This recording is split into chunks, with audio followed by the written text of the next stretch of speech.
السلام علیکم، میں ہوں عثمان اشرف۔ جوڈیشل کمیشن آف پاکستان کا سپریم کورٹ آف پاکستان میں اجلاس ہوتا ہے، اور اس اجلاس کے اندر جو ٹاپ کی جوڈیشل کمان ہے، ٹاپ کے جو ججز ہیں، چیف جسٹس آف پاکستان، پھر اس کے بعد آئینی عدالت کے، اور جو بھی پورا جوڈیشل کمیشن کا ایک اسٹرکچر ہے، اس کے مطابق وہاں پہ لوگ بیٹھتے ہیں اور بڑے اہم ترین فیصلے کیے جاتے ہیں، بڑے حیران کن قسم کے، اور کچھ ججز کو مستقل کیا جاتا ہے، اور ایسے ججز کو اللہ معاف کرے جن کے ابھی چند دن پہلے جو اسکینڈل سامنے آئے یا جو ان کا رویہ سامنے آیا، اور ان کو مستقل کیا جانا، یہ نظام عدل کا، خواجہ صاحب رفیق نے کہا بھی کہ نظام عدل کا قتل کیا جا رہا ہے، آئین اور قانون سے روگردانی کرتے ہوئے آئین کے اندر ترمیم کی جا رہی ہے، اس کا عملی نمونہ، پریکٹیکل ایگزامپل وہ سامنے آئے۔ اس کے بارے میں بھی اہم ترین معلومات۔ نمبر 2، اس وقت یہ مریم نواز کا معاملہ کہاں پر پھنسا ہوا ہے، جو اس وقت لاہور ہائی کورٹ کے اندر ہے۔ لاہور ہائی کورٹ میں ڈسکوالیفیکیشن نااہلی، اور اگر ادھر سے ان کو ڈسکوالیفائی کیا جاتا ہے تو اس کے نتیجے میں پھر آگے کا معاملہ کیا ہوگا، اس کے بارے میں بھی بڑی اہم ترین معلومات میرے پاس موجود ہے، وہ آپ کے ساتھ میں شیئر کرتا ہوں۔ تو سب سے پہلے جو اس وقت جوڈیشل کمیشن کی میٹنگ ہوئی ہے، اس میں آپ کو بتایا کہ یہ ٹاپ لیول کا جو اجلاس ہوتا ہے جوڈیشل کمیشن کا، اس میں 3 ججز کو مستقل کرنے کا فیصلہ کیا گیا ہے، جسٹس انعام نحاس، جسٹس اعظم خان، جسٹس محمد آصف۔ اب محمد آصف جو جج ہیں اسلام آباد ہائی کورٹ، ان کو جو پرماننٹ کیا گیا ابھی چند دن پہلے، آپ ذرا اندازہ کریں، ایک تو یہ لائے آؤٹ آف ٹرن، یعنی ان کی باری نہیں بنتی، ان کا نمبر نہیں بنتا، اور ان کو ججز پہلے لا کے یہاں پر بنا دیا گیا، اب ان کو پرماننٹ کر دیا گیا۔ یہ وہ جج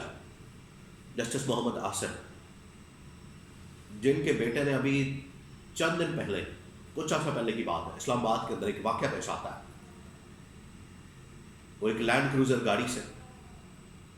بڑی تیز رفتاری کے ساتھ اسلام آباد کی شارع پر اس نے ٹکر ماری، 2 لڑکیوں کو، وہ اسکوٹی چلا رہی تھی، اور ٹکر مار کے تو اڑا دیا، نہ صرف اڑا دیا بلکہ مار دیا موقع پر۔ اور 4 دن بعد، یعنی آج مارا ہے ٹھیک، اس سے 2 سے 4 دن بعد، یہ محاورتاً نہیں، واقعی میں 4 دن بعد، وہ بیٹا نہ صرف بری ہو جاتا ہے، قتل کے معاملے سے بری ہو جاتا ہے، اس کو انصاف میں مل جاتا ہے، اس کے اوپر قتل کا داغ بھی دھل جاتا ہے، وہ معاملہ ختم کر دیا جاتا ہے، سب کچھ ختم ہو جاتا ہے۔ یہ ہے انصاف پاکستان کے اندر، جہاں پر اگر کوئی امیر کا بیٹا، اگر کسی جج کا بیٹا، اگر کسی طاقتور کا بیٹا یہ کام کرتا ہے تو اس کو ایسے 2 سے 4 دنوں کے اندر انصاف مل جاتا ہے۔ یہی کام اگر کسی اور نے کیا ہوتا تو یہاں پر پھر معاملہ ہی بالکل اور ہوتا ہے، سچویشن ہی اور ہوتی۔ تو اب انہیں باقاعدہ طور پر پرماننٹ کر دیا گیا، مستقل کر دیا گیا۔ یہ وہ 27ویں آئینی ترمیم جو کی گئی، جس کے اوپر بڑا رونا رویا گیا، ہم نے بھی بڑا شور مچایا اس معاملے کے اوپر، کہ اس کی وجہ سے ملک کے اندر جو نظام عدل ہے، عدل کا جو نظام ہے، انصاف کا جو نظام ہے، مکمل طور پر تباہ ہو جائے گا۔ یہ دیکھیں اس کے عملی ایگزامپل، پریکٹیکل ایگزامپل آپ کے سامنے ہے، جس میں مکمل طور پر عدلیہ کے نظام کو، ججز کو کنٹرول کر لیا گیا ہے، اور جیسے چاہتے ہیں ان کو لگاتے ہیں، لاتے ہیں، ٹرانسفر کرتے ہیں، پوسٹنگ کرتے ہیں ایک جگہ سے دوسری جگہ، پھر پرماننٹ کرتے ہیں، مستقل کرتے ہیں، پھر آئینی عدالت کی بلڈنگ کے حوالے سے بھی بات یہاں پر کی جائے۔ تو یہ وہ 27ویں آئینی ترمیم، وہ کارنامہ انورٹیڈ کوماس میں، یہ وہ شاہکار انورٹیڈ کوماس میں جس کے نتائج آج سامنے آ رہے ہیں، قوم کو بھگتنا پڑے گا، کتنا عرصہ، کتنا ٹائم، اس کے بارے میں کچھ نہیں کہا جا سکتا۔ اب آ جائیں اس پر، یہ جو لاہور ہائی کورٹ میں مریم نواز کے ڈسکوالیفیکیشن کا معاملہ ہے وہ پینڈنگ ہے، اور باقاعدہ وہاں پر درخواستیں موجود ہیں، اپلیکیشنز ہیں کنٹیمپٹ آف کورٹ کی، پھر آرڈیننس کے خلاف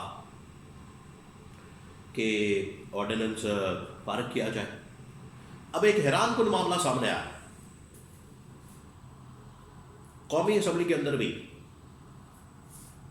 پیپلز پارٹی نے واک آؤٹ کیا اس معاملے کے اوپر کہ صدر آصف علی زرداری کے دستخط کے بغیر ہی گورنمنٹ نے ایک آرڈیننس نکال دیا۔ آپ ذرا اندازہ کریں اس حکومت کا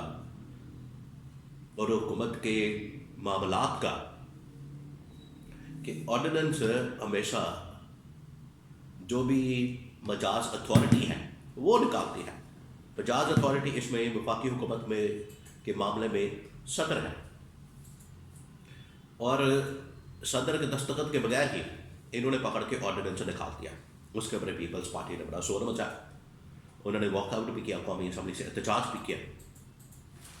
یہ حالات ہیں اس وقت حکومت کے۔ ایسا کچھ معاملہ لاہور ہائی کورٹ کے اندر بھی پڑا پینڈنگ ہے، کنٹیمپٹ کا بھی اور آرڈیننس کا بھی، اور یہ پورا ملک ہی ایک آرڈیننس کے اوپر ہی چلانا چاہتے ہیں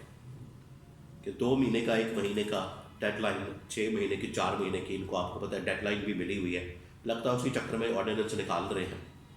ان کو پتہ لگ گیا کہ اب ہمارا ٹائم زیادہ نہیں ہے یہاں پر، تو آرڈیننس نکالیں اور اپنا کھاتا سیدھا کریں اور یہاں سے چلتے بڑھیں۔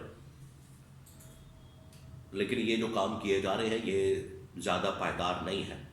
اور ملک کے اندر خاص طور پر تباہی اور بربادی کا باعث بنتا ہے۔ اور یہ جو اس وقت لاہور ہائی کورٹ کے اندر ایک معاملہ ہے توہین عدالت کا، کنٹیمپٹ کا، مریم نواز کے خلاف، حامد میر نے اس کے اوپر بڑا تبصرہ کیا، کمپیریزن کیا کہ کہیں یہ نہ ہو یہ حکومت شہباز شریف کی، مریم نواز کی، نواز شریف کے نقش قدم پر چل پڑے۔ اور نواز شریف کے نقش قدم پر چلنے کا مطلب کیا ہے کہ آپ کے ڈسکوالیفیکیشن پھر کنفرم ہے۔ جس طرح سے نواز شریف کو اڑا دیا گیا، ڈسکوالیفائی کر دیا گیا، کہیں یہ نہ ہو کہ ان کی بھی ڈسکوالیفیکیشن ہو جائے، جس میں مریم نواز ہے، شہباز شریف ہے۔ تو انہیں وارننگ دے دی گئی ہے۔ یہ جو وارننگ ہے یہ ان کے لیے ایک بہت ہی کلیئر سائن ہے۔ اگر یہ ابھی بھی نہیں سمجھتے ہیں تو پھر ان کو تب سمجھ آنی ہے جب ان کے خلاف فیصلہ آتا ہے۔